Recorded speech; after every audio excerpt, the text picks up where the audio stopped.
Good evening, everyone. My name is Rich Clybourne. I'm the Executive Director of the Gundalow Company. I want to welcome you to the second installment in our inaugural speaker series that we're calling World Oceans Experience. These presentations are going to feature people and organizations that are engaged with the ocean environment in important ways, whether it's traveling in or on it, working to conserve it, or bringing it into our homes through photographs and video. All of them are raising awareness of the importance of a healthy ocean environment to our ability to live sustainably. And they all have ties to the seacoast, New Hampshire, and southern Maine areas. Last week, I mentioned that we desperately wanted to do these in person, but of course, COVID had other ideas. Hopefully next year we'll be able to do that. So stay tuned for that. So tonight, we are fortunate to have back with us the founders of Blue Latitudes, Amber Sparks and Emily Hazelwood. And as their mission states, we unite science, policy, and communications to create innovative solutions for the complex ecological challenges associated with offshore industry. I love that mission. That's a great one. I think very pertinent to our speaker series this evening. Emily and Amber founded Blue Latitudes in 2015. And they've been gracious enough to share several of their projects with us over the last couple of years. And tonight they're going to revisit their Rigs to Reef project. So I'm going to turn it over to Emily and Amber, and thank you both for being with us and being a part of the speaker series. So go ahead, Emily and Amber. Good evening, everyone. I'll share my screen here.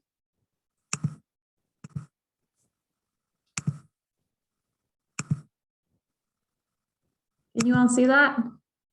Yes. Great. Well, I'm Emily Hazelwood. And I'm Amber Sparks.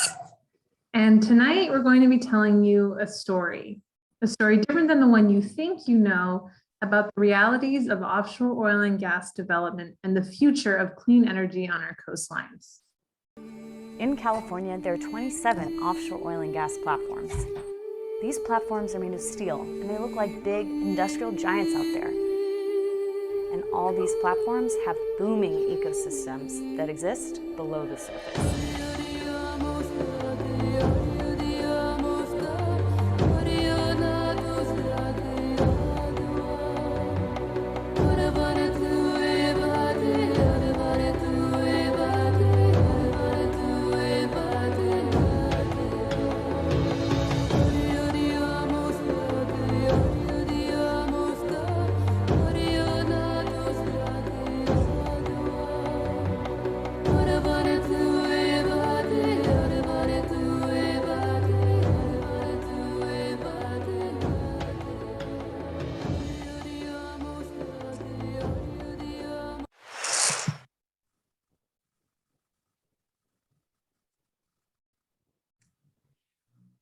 Our story starts at the surface, where we see offshore oil and gas platforms as menacing industrial giants. Many of these structures have been offshore for decades, extracting the oil and gas resources that we all depend on to drive our cars and power our homes. But many of the wells associated with these platforms are finite. And after many years of production, several of these platforms around the world and throughout the United States are beginning to face this question of what happens when the oil wells dry up. And enter the engineering feat of a lifetime: how to remove a structure some the size of the Empire State Building from the seafloor. This process of decommissioning can be technically challenging and have risks to health and safety, as well as be very costly. But the biggest impact of all is perhaps what we see below the surface, where many of these platforms have developed into robust ecosystems. In California, we see scallops, anemones, schools of jack mackerel. We even see some of our state saltwater fish, the Garibaldi, that nest and make their permanent home on these structures. The ecosystems found on these reefs is incredibly valuable to the local ecosystems. Next slide. So to conserve it, we look at rigs as reefs. Now this provides an alternative to completely removing that platform jacket.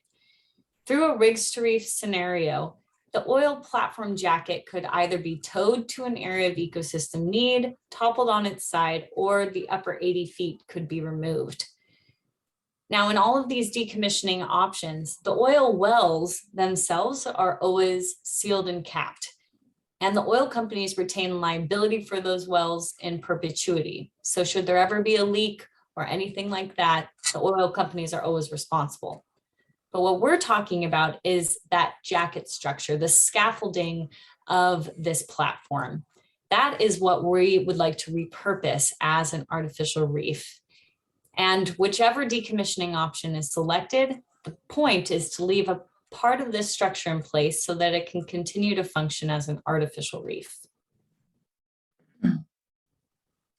But before we go any further, what exactly is an artificial reef? We see so many examples of artificial reefs in our oceans. And artificial reefs likely originated in ancient Southeast Asia, when fishermen would place a variety of structures outside of their nets in order to encourage fish to enter.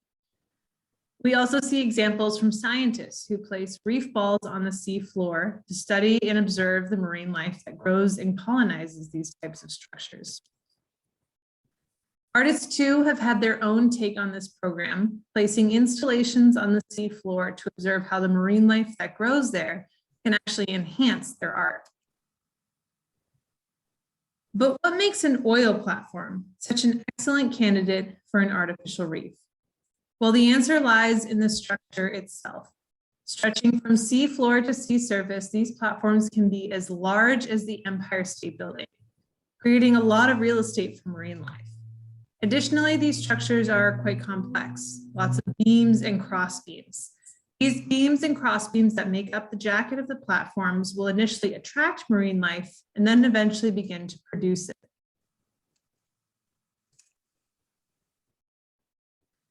Uniquely, the California platforms that we see off our coastline are covered in marine life. At the very surface of these platforms, we see scallops and anemones and a variety of species of mussels. When the scallops and mussels die, they fall to the base of the platform structure, creating enormous shell mounds. These shell mounds are then utilized by a variety of species of fish, including wolf eels and a variety of species of rockfish, who lay their eggs amongst these discarded shells. When the eggs hatch, they'll use this shell mound as a nursery ground before eventually making their way up back to the top of the platform in a very unique cycle of life. All of these elements have led to some of the offshore platforms we have in California and in the Gulf of Mexico and worldwide to be considered some of the most productive ecosystems on the planet, which is really saying a lot for an offshore oil platform. The ecological benefits are diverse. Not only do we see a large abundance of species, which means number of individuals, but there's also a significant diversity of species, which means number of unique species. In fact, the platforms in California are widely responsible for hosting most of the adult species of rockfish. And in the Gulf of Mexico, it's widely believed that without the offshore oil and gas platforms, the red snapper population would crash. But how do we know that these platforms are in fact essential fish habitat? Well, to answer this question, we need to go through several smaller questions. Are these platforms necessary for fish to spawn, breed, feed, and are they contributing to an overall sustainable and healthy ecosystem? But before we can get to any of those questions, we need to address the age-old question of production versus attraction. Are these platforms merely providing temporary fish shelter where they can just stop by during their migrational patterns, or are they offering necessary habitat? We can start to answer this question through stable isotope chemistry. In other words, you are what you eat. We can look inside the gut of the fish to observe what it's been eating throughout its lifetime actually originated from the platform structure itself. Now we're going to go on a quick trip around the world because there's actually offshore oil and gas platforms found in almost every ocean on the planet.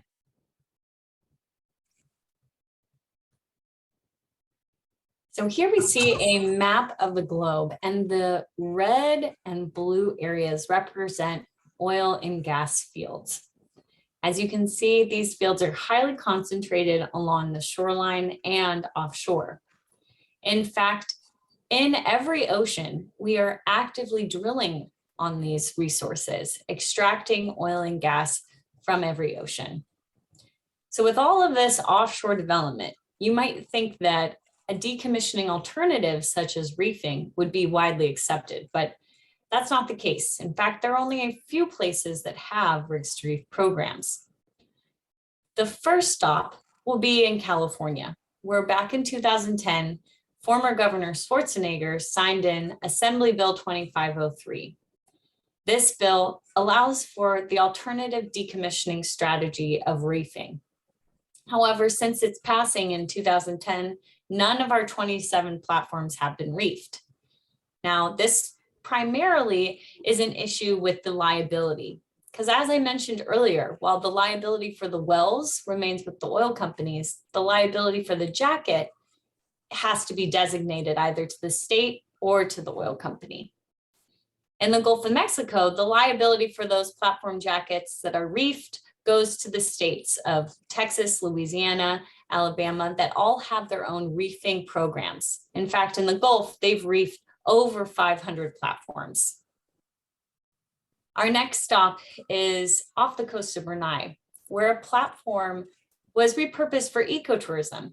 So the upper decks were retrofitted for travelers and visitors from around the world to come and stay on, and then they can dive the surrounding reefs as well as the platform reef. Very interesting alternative for ecotourism. Our next stop will be right over in the South China Sea, where countries like Malaysia and Thailand are just beginning to develop their own rigs to reef programs.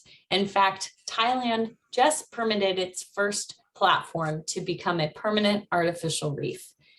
This was after several years of negotiation and conversations between the oil companies, the regulators, and fisheries stakeholders. Our last stop will be off the coast of Gabon in West Africa, where Dr. Enrique Sala went and dove on these platforms. And what he found is while the surrounding ecosystems were destroyed by trawl fishing, these platforms are actually hotspots for life. His research got those platforms incorporated into Africa's largest marine park.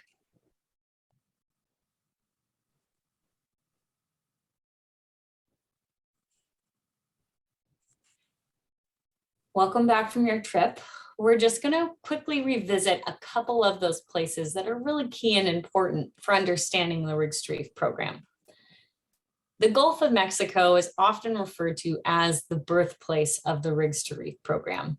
It was here that it was first implemented over 30 years ago. And the Gulf of Mexico has really set the gold standard in terms of management and taking care of these successful reef ecosystems.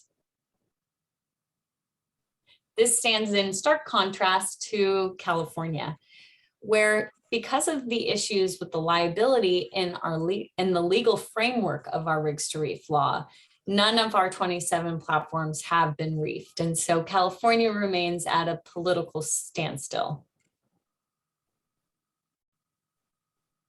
Our next stop will be in the North Sea, where we see big potential, but little progress.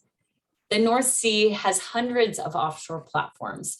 However, there are many different countries with overlapping jurisdictions. And without consensus on how these structures should be removed, there's a lot of conflict on this issue of reefing.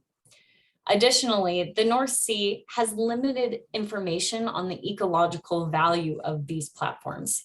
And that's not because they're not reef ecosystems, but rather because the waters are so tumultuous and cold up in the North Sea that there's been very little access for scientific research to take place. Our last stop will be taking a closer look at the Sea Ventures dive rig, or that rig off of Brunei in Southeast Asia that has been repurposed for ecotourism. We really see this as a program innovation. There are many ideas for repurposing the top sides of these structures for alternative uses, ecotourism, continued research, perhaps an offshore wind farm. And so it's been a really great case study for understanding how ecotourism could innovate this program.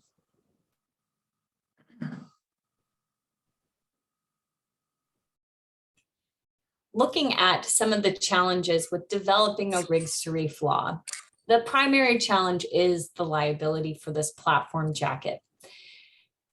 Should it be designated to the government or state, or should it remain with the oil companies? Now let's take a closer look at what that liability actually entails. If a state or government, it becomes liable for the jacket structure, what that means is that they will have the obligation for maintenance or repair or any other legal requirement. Let's say if a fisherman got his net entangled on the platform structure. They also have to be responsible for the annual maintenance cost of repairing navigational buoys and those types of expenses. The wells remain with the oil companies in perpetuity, so they retain that liability should there be any kind of a spill or a leak. Oil company is always responsible.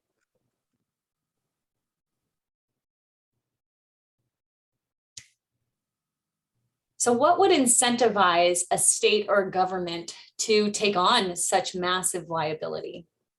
Well, that's where we look at the financial perspective, because according to our rigs to reef law, a portion of that cost savings goes back to the state into an endowment for marine preservation and conservation.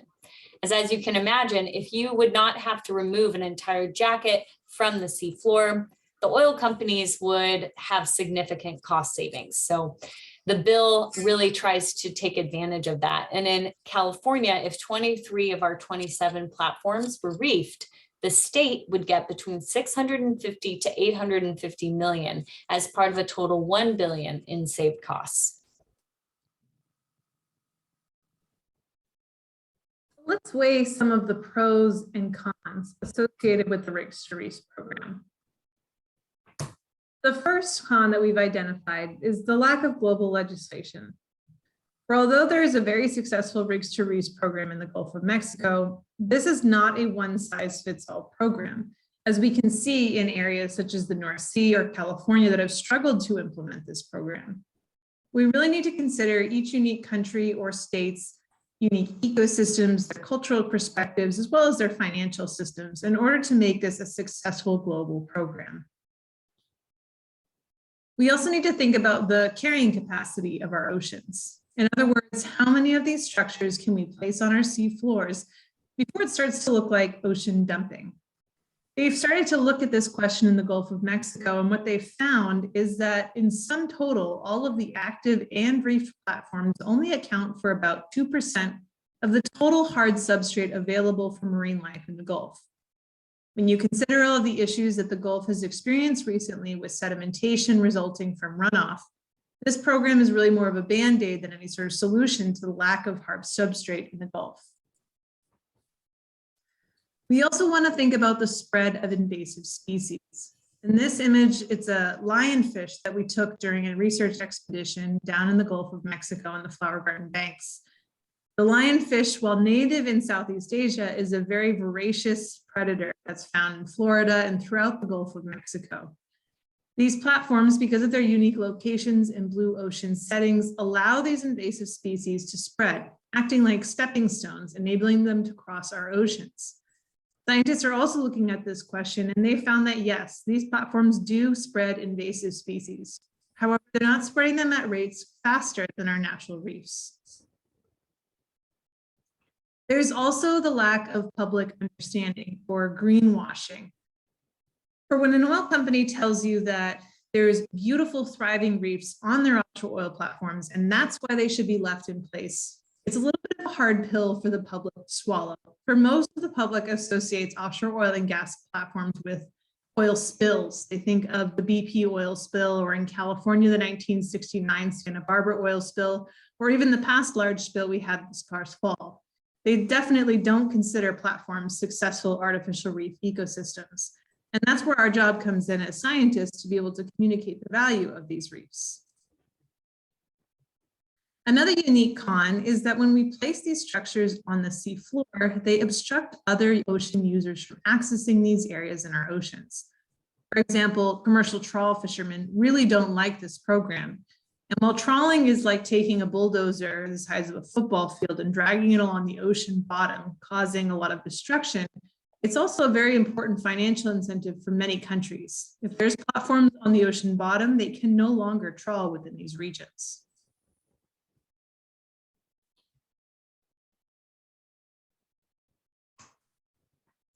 Now we'll take a look at some of the pros and the ecological benefits associated with these structures. And this is primarily in their ability to enhance our local fisheries, which becomes very important when we consider what's happening near shore. With runoff, pollution, overfishing, we're finding that our natural reef ecosystems are degrading, and many species are moving offshore to make their permanent home on these artificial structures. So these habitats can compensate for nearshore habitat loss. Another pro we see is the potential to reduce pollution by repurposing existing material. When you remove a oil platform from the seafloor, there's a lot of material that has to be recycled somewhere. And in areas like California, we actually don't have the facilities on shore to properly recycle and accept such a large piece of metal.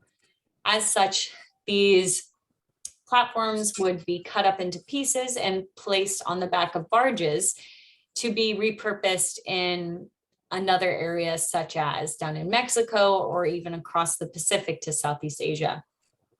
Once the barges go outside of state waters, they switch from bunker fuel to, they switch from diesel to bunker fuel.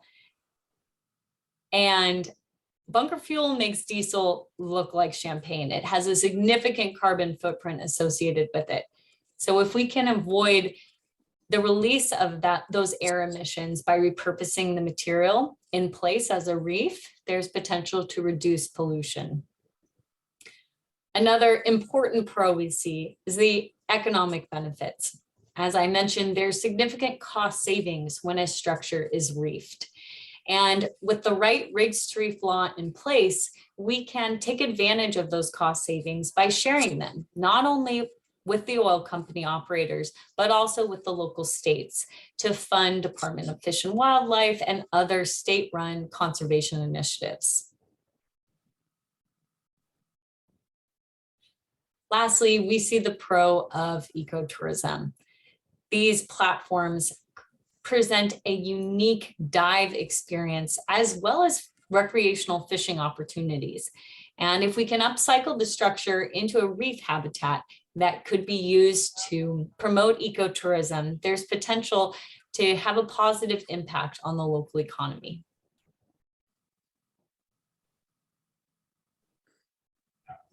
Now, there are several factors that make for a successful rigs to reefs conversion, and we'll walk through a couple of them. The first is structural complexity. As I shared, these platforms are as tall as the Empire State Building, and they have the scaffolding to match. This complexity is what will initially attract marine life to the structure and over time allow them to produce greater biomass in abundance. The placement of these platforms is also beneficial. Oftentimes located in blue ocean settings, these platforms are away from nearshore issues such as runoff, pollution, and erosion. Additionally, these platforms are often in the water for 30 to 40 years. During that time, they will slowly begin to accumulate significant amounts of biomass. So in all, these ecosystems are actually quite old. Another important consideration is reefing methodology. For not every platform should be reefed with the exact same method. Each platform needs to be looked at on a case-by-case basis to determine which method of reefing, toppling on its side or just removing the upper 85 feet, would allow for the greatest conservation of ecosystem. Another important consideration is how we engage with stakeholders. It's a major concern to have overlapping stakeholders in our ocean environment. And it's important that if a structure is reefed, that there's consensus between other ocean users, such as fishermen or even shipping, etc. Ultimately, we see that if implementing a rigs to reef program in a state or even in a new country, it could provide a viable alternative to traditional decommissioning or the status quo of complete removal. It could also provide replicable and scalable solutions to help catalyze some of the sustainable ocean resource development that we hope to see within the next 10 years in our blue economy. In this way, the Rigs to Reef program actually functions very well within the circular economy concept, where there is no waste and materials are actually repurposed into new existing uses. And we find this in that offshore oil platforms are located in almost every single ocean on the planet. So they have a global footprint. This is a worldwide problem. And all of these platforms will eventually face decommissioning. However, if we leave some of these platforms in place, we have the opportunity to maintain ecosystem services. As I shared previously, many of these platforms support some of the most productive ecosystems on the planet.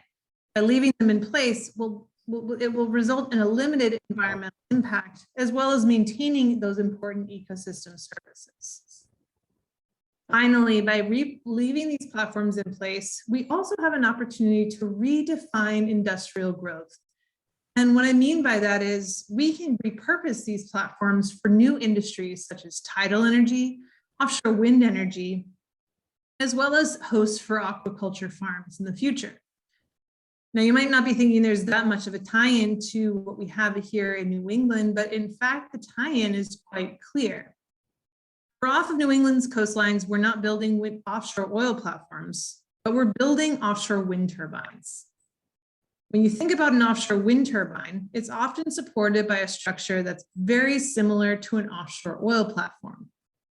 This is some underwater footage that was captured off the coast of Block Island, where they've already built several offshore wind farms. And it's important to start to think about our ocean resources in more creative ways, not just obstructions on the horizon or potential for collisions with birds and whales and oil spills, but maybe they also have opportunities to support our marine ecosystems in new and unique ways. Given the human demand for our ocean resources, we aim to broaden the dialogue on traditional ocean conservation so that we can find ways to use our oceans without using them up. You can learn more about the Blue Latitudes Foundation at bluelatitudesfoundation.org. You can also find us on social media, Instagram, Facebook at Blue Latitudes Foundation. You can also always feel free to reach out to Emily or myself via email at amber@bluelatitudes.org or emily@bluelatitudes.org. And thank you for joining and attending this meeting today. And we look forward to answering any of your questions. Thank you, Emily and Amber. That was a great presentation. And if you want to ask a question, if you turn your video back on and raise your hand, or you can use the reactions button at the bottom of your screen to ask a question. And I already have one that's up there. It's Jeff Bolster. Jeff, go ahead and unmute yourself and ask your question. Thanks, Emily and Amber. We really enjoyed that quite a bit. And it seems to me that you've got good science. You know, I'm behind the science here. So the question is, who are your lobbyists? it seems to me that this is not a scientific problem. It's not an ecological problem. It's a political problem. So I know that's not your expertise, but you got to be thinking about who's going to lean into the wind on this. No, it's a very good point. And it's for that reason that areas like California and the North Sea have failed to implement rigs to reefs programs of their own. Some of the biggest opponents of the program are actually, there's a lot of environmental groups that are anti-rigs to reefs, such as Greenpeace, mostly because they believe that if you're aligning with an offshore oil company in any way, You're evil. Categorically it's bad. But there's also, that's starting to change. A lot of environmental groups have become very pro rigs to reefs, mostly because they recognize that we're going to continue to utilize our offshore ocean resources for offshore energy development, whether that's for wind or tidal or oil platform production. And we want to start thinking smarter about the way that we're developing these offshore energy resources. So in some areas, it is a bit of an uphill battle, but that tide is slowly starting to change. Okay. Thank you. I've got a question in the chat section that says, what is your approach to keeping these platforms in the water, the government, the oil companies, with a question mark? Yes, so we primarily work with, both oil and gas companies and governments to help them look at their platforms on a case-by-case basis.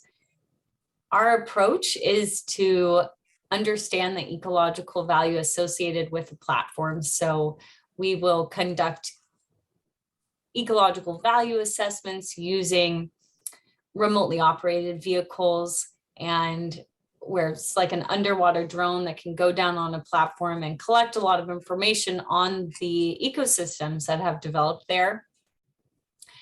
Another way, when we work with governments that are looking to build or develop their own rigs to reef program, we rely on case studies and best practices from the Gulf of Mexico in terms of how they have developed and managed their programs and different methods for running a successful program, how those can be implemented in new areas.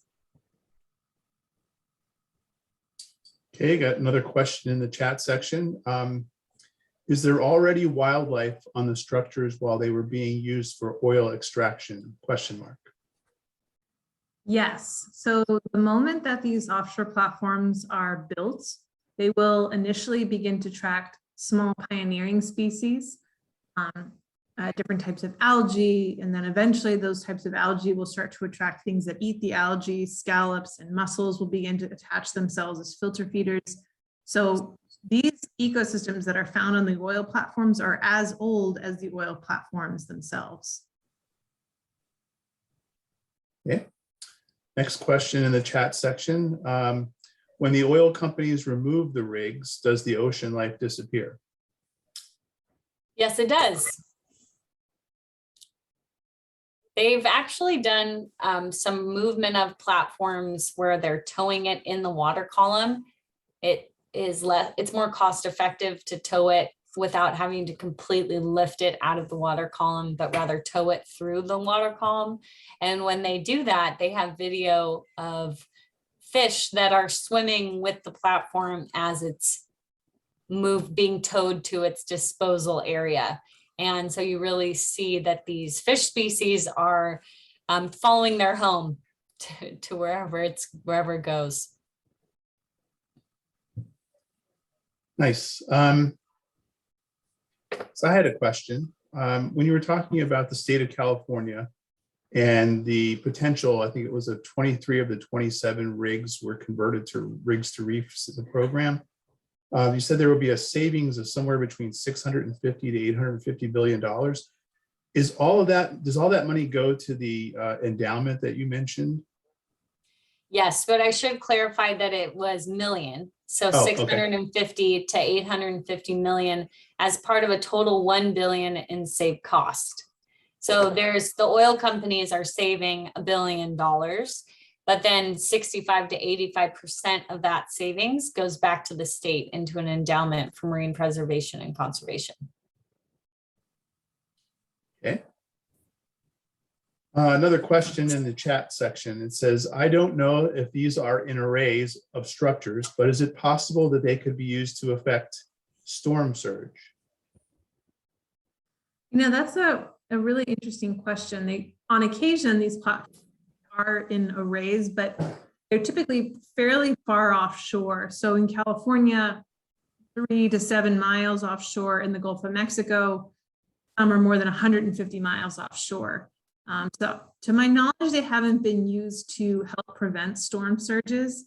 However, it could be an interesting idea in terms of repurposing the structure when it's no longer being used to produce petroleum. Another question in the chat section. What range of depths are the majority of rigs that will become artificial reefs situated in?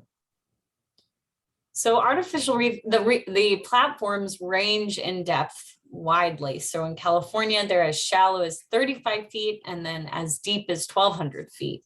So there really is a large range of water depths.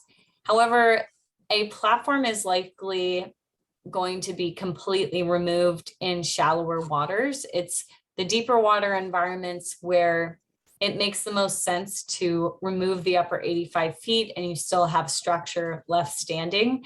Those are the platforms that are most likely to be reefed. Okay, I had another question myself. Now, the rigs that are there and are becoming reefs, that's, we're making good use of existing structures there.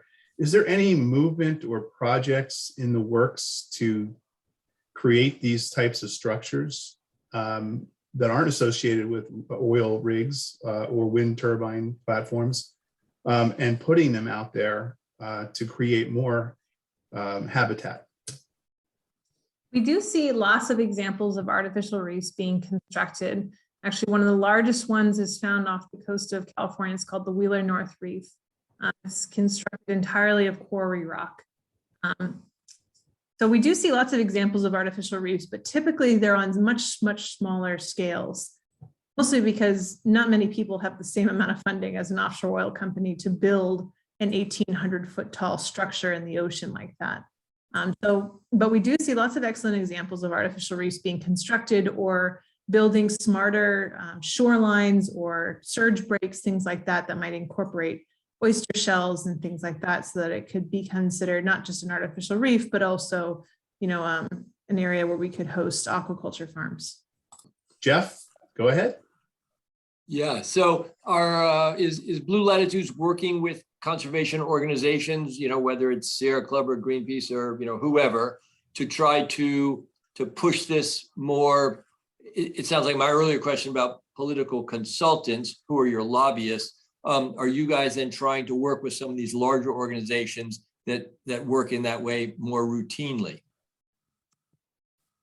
So the larger organizations, Greenpeace and Sierra Club, Surfrider Foundation, that all have and make contributions for political input and things like that, they tend to be anti-rigs to reef because of it's an affiliation with oil and gas companies. And we've met with many of the chapters as well as some of the executives of these nonprofits. And while once we talk more about rigs to reef, the pros and cons, things like that, these individuals have said, we really see this as a valuable program and support it. From an institutional perspective, they have to maintain the anti-oil stance. And so we typically would not align with them because they're not interested in supporting a rigs to reef alternative from a political perspective. So that's discouraging. And so then the next question, I guess, would be, so what are your alternative channels? What are some other possible channels to do that if you can't go through these larger, very effective lobbying organizations? So we have actually reached out to our senator and assembly members individually, and we've spoken at the state assembly up in Sacramento just a couple of months ago. And so we are educating our assemblymen and women and congressmen and women about these issues. We also have funding and are partners with Patagonia.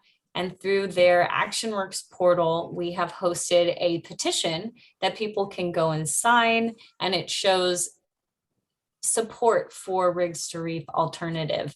And so that petition is a tool that we present to our regulators as to sort of quantify how their constituents feel regarding this rigs to reef alternative and showing them support from sort of a grassroots perspective. Good luck. While Jeff was asking his question and you were answering, we had two more questions pop up in the chat section. First one was, since the rigs seem to be places where fish breed to produce more fish, how do fishermen feel about these structures? Well, initially, and oftentimes fishermen are averse to any sort of offshore structure being built in our oceans with fear that it would impact their livelihood or obstruct their access to historic fishing grounds. But what we've noticed in both the Gulf of Mexico and in California is that perspective has changed significantly. Interestingly enough, in the Gulf of Mexico, there's been instances where platforms were moved and the fishermen were incredibly upset because they love to fish at whatever platform that might have been, especially for those that are going after red snapper. And the same is true in California. A lot of the fishermen have started to recognize the fisheries production value of these structures, and they've become concerned about their removal. In fact, a lot of the fishermen in California would like the entirety of the structure to stay. And that's something that we're hoping to identify here in New England is what is the fisheries production value, or what could the fisheries production value be of offshore wind turbines? Because right now fishermen are big opponents of the development of offshore wind. So we believe that if we can find if there's any sort of benefit to fishery production here in New England around the platforms, that could be an added benefit for the turbines coming. Does the objection of trawlers ring hollow because they haven't been able to drag in these areas anyway? No, it doesn't, because trawl fishermen are a very important stakeholder and they have a significant say at the table in terms of how these management decisions are made. And to them, it's restoring their historic grounds back to their original condition before the platforms were installed. So they feel that that is their right. And it's also the obligation of the oil companies when they place those structures. They had the obligation to fully remove them at the end of their production life. So the trawlers are just holding the oil companies responsible for what they signed up for. Okay, another question from the chat section. And we'll get to David's question here next. Could any jackets be converted into foundations for offshore wind turbines? Yes, and they are actively exploring this question in the Gulf of Mexico. There's an organization called the Gulf Offshore Research Institute, and they're exploring this option, especially because when you lay out the maps for the proposed wind farms in areas like the Gulf of Mexico, it aligns almost exactly with the existing locations of offshore oil platforms. Of course, you couldn't do that with every oil platform, but for those that are more modern and newer, they are exploring the option of converting those foundations into offshore wind turbines. Okay, go ahead, David. Thank you, Emily and Amber. Thank you so much for this presentation tonight. It's one of the things that I really am fascinated about is where you have come from a year ago when you presented to us, and just it just seems that you've made a lot of headway, a lot of wonderful work being done. So stay with it. My question is, I'm wondering and curious about whether there have been any life cycle studies of the platforms and how in various different future uses of them, whether it's rigs to reefs, windmill, offshore wind platforms, et cetera, and how they might compare with each other. They are exploring that, and they're looking at to see if those foundations could be used for wind turbines. The other thing that they're looking at is potentially using these platforms as the basis for offshore aquaculture farms, where they would utilize the top sides of the platform to store feed and also assist with any of the production associated with pulling up fish pens or ropes for scallops and algae. In New England, we probably won't have many fixed structure wind turbines, but they're looking at floating ones in which they would combine the floating turbine with offshore aquaculture when they build it. So they are looking at creating multi-purpose structures. They're also looking at what we can turn these platforms into. The example in Southeast Asia is unique. I don't think we'll get many oil platform hotels, just mostly associated with the cost of maintaining the structure. But what they have been looking at is opportunities to turn the topside structure into a large research station. Some of these platforms can have movie theaters and bowling alleys and host 300 people. So in theory, to have a research station, 150 miles offshore would be an excellent opportunity to repurpose that structure for something else. In a follow-up question, what if these platforms are abandoned or shut down and no longer being utilized for oil production, whose responsibility do these platforms fall to? Is it still the oil company? And if so, how are they responsible for any, environmental, future environmental damage or impact that might take place?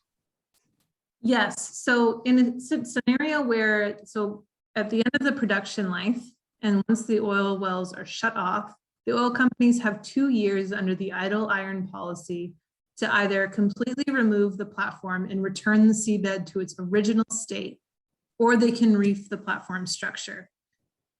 What's unique is that the oil platforms will always be on the hook for covering those decommissioning or those reefing costs. It will never fall to the state, except in examples where we get on terrestrial locations too, where there's the oil company files for bankruptcy because they can no longer afford the cost of decommissioning.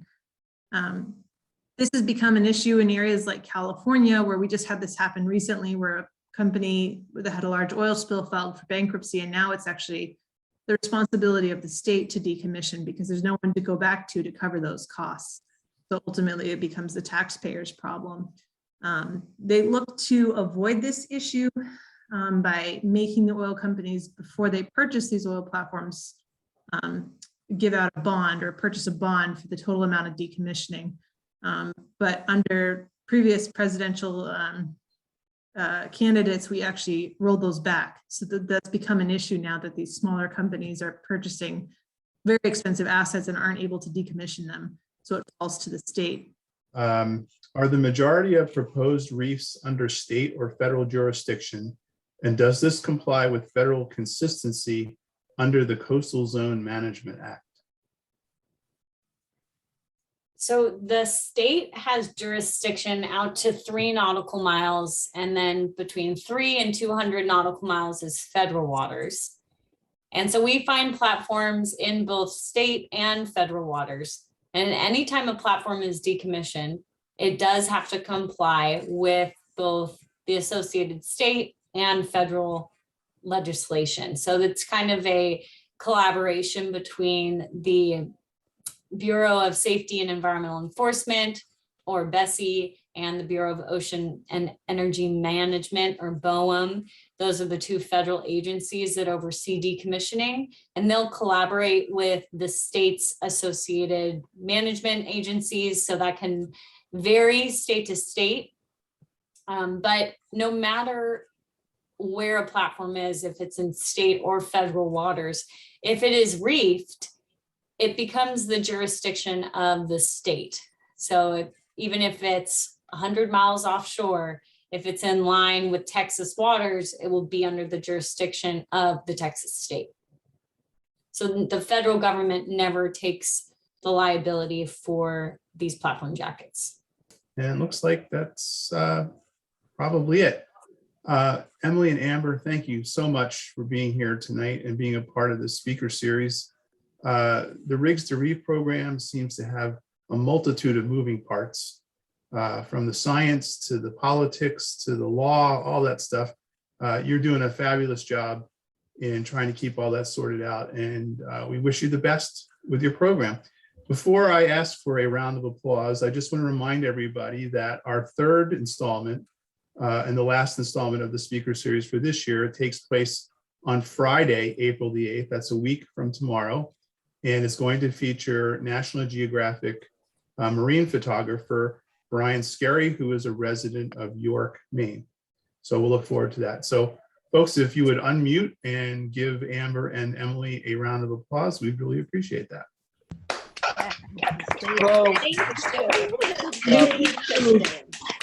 Fabulous.